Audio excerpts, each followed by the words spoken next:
Viidiyoo bareedaa barnoota guddaa irraa argattan qabannee dhufneerra. Viidiyoo kana laayik, sheer, sabskiraayib gochuun dagatiina. Mata dureen keenya irratti haasofnu immoo waa'ee oolmaati. Bakki nuti oolluu fi namni nuti wajjin oollu jireenya keenya irratti dhiibbaa akkamii qaba kan jedhu ilaalla. Bakka oolmaa keenya akkasumas nama wajjin oollu filachuun baay'ee waan murteessaadha.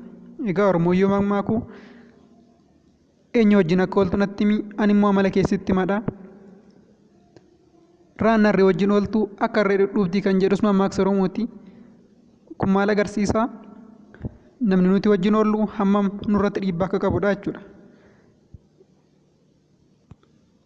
Namoonni tokko ani eessumayyuu yoon oole amalli koo dhaabbataadha, amalli koo jijjiiramu jedhanii yaaduu danda'u. Garuu kun dogongoradha. Bakki namni tokko oolu jireenya isaa irratti dhiibbaa guddaa qaba. Bakki oolmaa nama tokko ilaalcha nama sunii ni jijjiira. Akkaataa dubbii nama sunii ni jijjiira. Beekumsa isaa irratti illee qabeenya inni qabu irratti illee dhiibbaa qaba. Akkasuma namni nuti wajjin oollu ilaalcha keenya ni jijjiira. Dandeettii keenya ni jijjiira. Baay'ee dhiibbaa nurratti qaba jechuudha. Kanaafuu bakka oolmaa keenyaa fi nama wajjin oollu murteessuun baay'ee waan faayidaa qabudha. Kun dhimma murtoo guddaas gaafatudha. Yeroo ilaallan waan salphaa fakkaachuu danda'a, garuu waan salphaa miti. Egaa barnoota guddaa akka irraa argattan abdii qabna. Jalqaba irratti bakka oolmaa keenyaa fi namoota wajjin oollu itti yaadnee filachuu dhiisuun yookiin immoo bakka sirrii hin taane ooluun maal nu miidha kan jedhu wajjin ilaalla. Itti aanee immoo bakka sirrii ta'e ooluun maal nu fayyada kan jedhu ilaalla jechuudha. Sababa oolmaa keenyaatiin wanti nuti miidhamnu inni tokkoffaan wantoota ittiin amanne akka fudhannu nu taasisa. Kana jechuun wantoota kanaan duratti hin amanne, wantoota kanaan dura hin barbaanne, amala kanaan dura hin qabne keessa akka gallu, wantoota kanaan duratti hin amanne akka fudhannu nu taasisa jechuudha. Fakkeenyaaf namni dur yookiin immoo ijoollummaa isaatti sigaaraa yookiin immoo tamboo xuuxuun sirrii miti jedhee yaadu gaafa namoota tamboo xuuxan faana oolu guyyaa jalqabaatiif rakkoon qabdu tokkittuman qabadha jedheetiniin tamboo tokkittii xuuxuu yoo jalqabe adeemsaan tamboo hedduu xuuxuu jalqaba. Adeemsaan suusii tamboo jalatti kufaa jechuudha. Namni dur dhugaatii nama macheessu hin jaalanne gaafa warra dhugaatii nama macheessu dhugan faana oolu suuta ofiisaas dhugaatii nama macheessu jalqaba. Boodarra ofiisaas machaa'uu jalqaba jechuudha.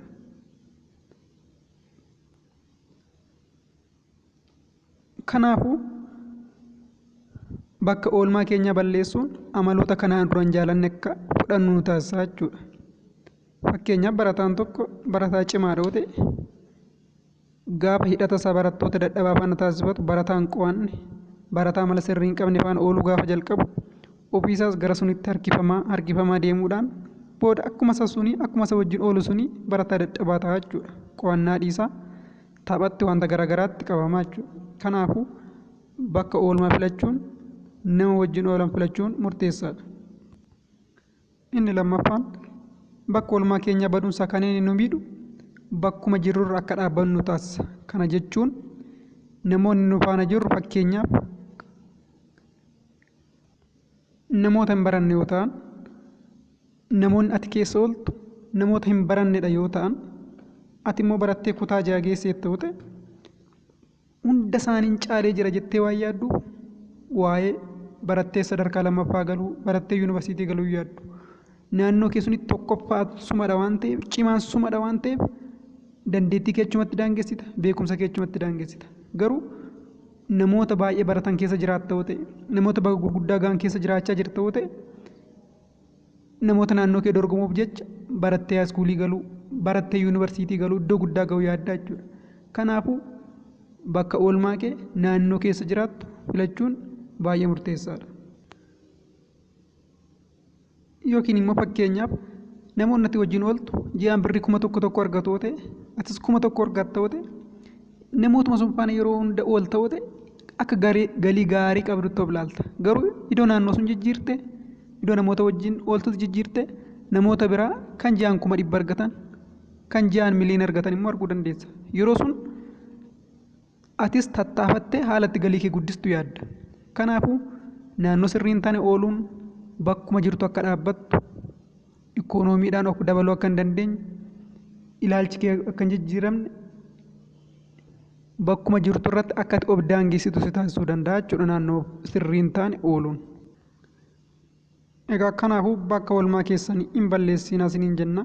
Mi'a ammoo gabaabseedhaan